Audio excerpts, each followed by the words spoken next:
ನಮ್ಮ ರಾಜ್ಯಗಳಲ್ಲಿ ರಾಜ್ಯ ಸರ್ಕಾರ ಇರುವಂಥದ್ದು ಸರ್ವೇ ಸಾಮಾನ್ಯ. ಆದರೆ ಕೆಲವೊಂದು ಪ್ರದೇಶಗಳಲ್ಲಿ ಕೇಂದ್ರ ಸರ್ಕಾರ ಆಡಳಿತ ನಡೆಸತ್ತೆ. ಅಂಥ ಪ್ರದೇಶಗಳಿಗೆ ಕೇಂದ್ರಾಡಳಿತ ಪ್ರದೇಶಗಳು ಅಥವಾ ಯೂನಿಯನ್ ಟೆರಿಟರೀಸ್ ಅಥವಾ ಸೆಂಟ್ರಲ್ ಅಡ್ಮಿನಿಸ್ಟ್ರೇಟಿವ್ ಟೆರಿಟರೀಸ್ ಅಂತ ಹೇಳ್ತಾರೆ. ಇಂಥ ಪ್ರದೇಶಗಳಲ್ಲಿ ನಮ್ಮ ಡೆಲ್ಲಿ ಅಂದರೆ national capital territory of Delhi ಕೂಡ ಒಂದು. ನಮ್ಮ ಭಾರತದಲ್ಲಿ ಪ್ರಸಕ್ತವಾಗಿ 8 ಯೂನಿಯನ್ ಟೆರಿಟರೀಸ್ಗಳಿವೆ.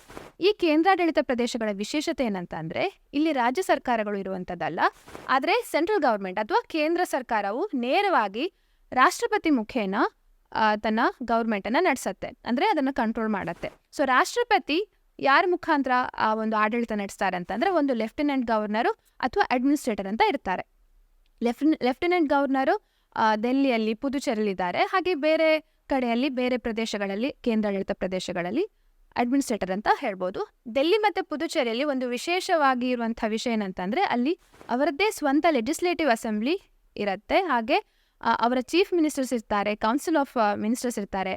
ಈ ಒಂದು ಪೊಲಿಟಿಕಲ್ ಸಿಸ್ಟಮು ಬೇರೆ ಕೇಂದ್ರಾಡಳಿತ ಪ್ರದೇಶಗಳಲ್ಲಿ ಇಲ್ಲ. ಇದು ಕೇವಲ ಯೂನಿಯನ್ ಟೆರಿಟರೀಸ್ ಆಫ್ ಡೆಲ್ಲಿ ಮತ್ತು ಪುದುಚೇರಿಗೆ ಮಾತ್ರ ಸೀಮಿತ.